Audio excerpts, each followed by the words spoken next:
Tonight, the deal falls apart. The government financial crisis is back to square one. The headlines have a distinct feeling of Groundhog Day.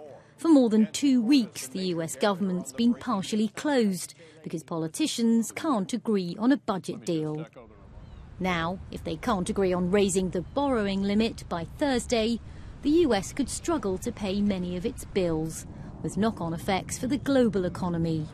There are warnings America's credit rating could be downgraded.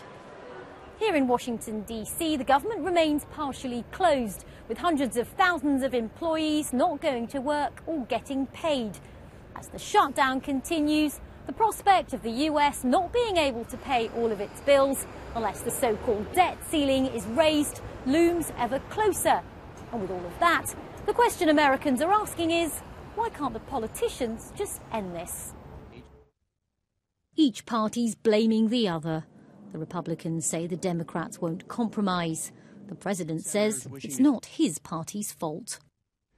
The problem we have right now is that on the other side, there's just a faction of the Republican Party, it doesn't represent all Republicans, that have decided to take a very extreme position and to use very extreme tactics in order to get stuff done.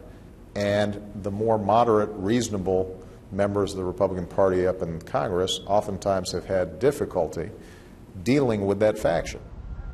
Politicians continue to negotiate, but time is critical.